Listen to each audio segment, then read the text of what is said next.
Stunts found me. I didn't find stunts. But first I had to go to, I was 17, not quite 18, not 18 yet. I graduated at 17, and of course I had a boyfriend, and he went to UCLA. I'm a senior, but I met him at the beach, and of course that's what girls and boys do. But my mother got wind of it in South America. She says, "Oh, no, no, no, no, send her down to me, send her down to me. She's just going to end up pregnant." And so I didn't have a choice. Before I know it, I'm on a plane heading for South America. So, and they lived out in the jungle down there. And because my stepfather was a tool and die maker. He made parts for oil rigs. So, very primitive living. But there was a little off the side of the road, American place where there was a bar and a restaurant and a place the women could get their. There's a lot of Americans down there at that time working, and the wives would go to the place to get their hair done, and then next door was a little record shop, and then a gift shop. Well, my mother ended up running the gift shop, and then they bought the record shop, and I ran the record shop. So that was for like 2.5 years, and then I said, I want to go home. And it was getting rough down there politically. You know, they would have the federales going up and down the highway with their guns, and they said, yeah, she should probably go home. So they sent me home, and of course, Mr. Wright was gone. So I knew I had to get a job and work and make a living and pay rent and stuff. So I put in an application in Santa Ana for a department store called Bullock's, and they hired me, and I worked there for a year. In those days too, you couldn't work past 8 hours. It was 9 to 5, but if you're going to be good at retail and working in those stores, and they right away placed me as an assistant manager because of my sales ability. To be good, you'd have to be there earlier than 9 o'clock. So you would watch your clock. You'd be there at 8, 7:30 or 8, and you go down, okay, put the time clock thing in, stamp your card, and then you go back up to the section and work. And then at 5 o'clock, you'd say, oops, got to go down, put the card in, clock out, and go back up to the department and finish up and get ready for the next day. You never got off your feet in those kind of jobs. And so I did that, and then they had a new store here in Sherman Oaks that they opened. It was there for years, and they wanted me to have the experience of opening up a new store. So I came up here to open a new store, and thinking I was going to become a buyer for one of the departments. And they were thinking they were going to be training me for that.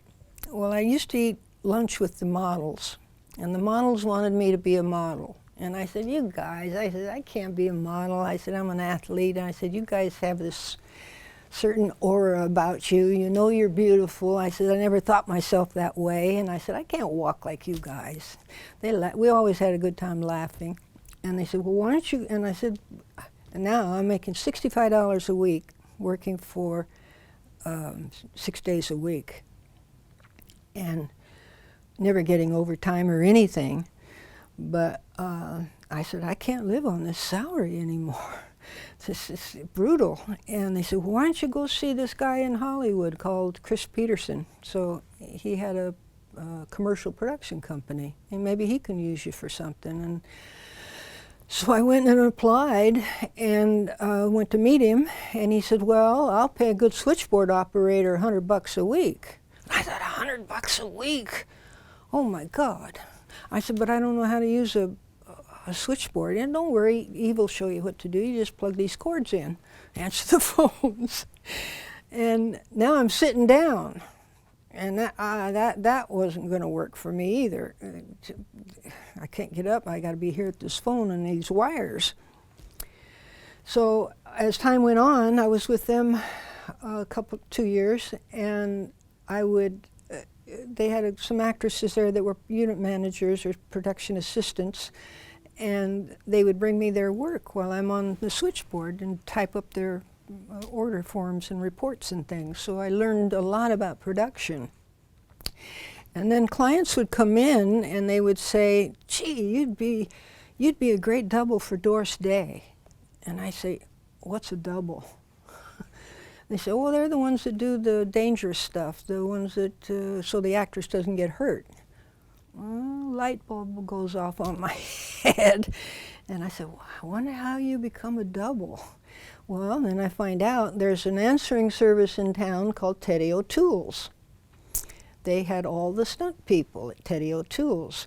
So the production companies would call Teddy's, and they would say, "Send me 4 or 5 girls that are 5'6½", weigh 110 pounds. Send me who you have." So you'd get this audition to go and meet the director on the set.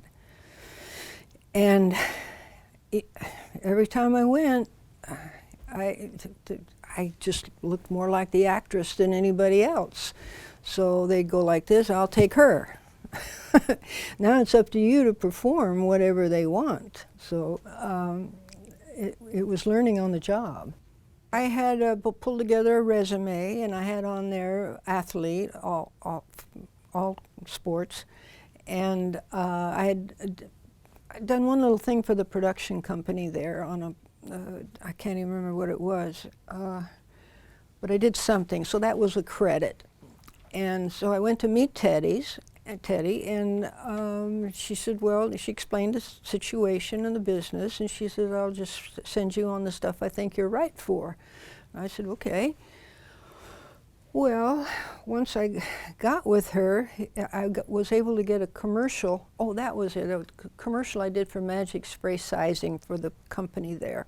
The casting director said, "Julie, there's an audition across the street, go for it. It's jumping over an ironing board." So I went and did it, and I got the job for Magic Spray Sizing, and they reversed the film, so it looked like you can't run away from ironing day, back and forth over the thing. And so that was a good credit. And my God, I made, I think it was $16,000 total for that commercial. And I thought, wow. Well, I started getting called more and more away from because I got off the switchboard and became a production assistant and a production coordinator. And, but now I'm being called more and more to go do auditions for stunts. And finally, the president came to Julie, and I said, "I know, I got to pick one or the other to do stunts or here." I said, "I got to pick stunts."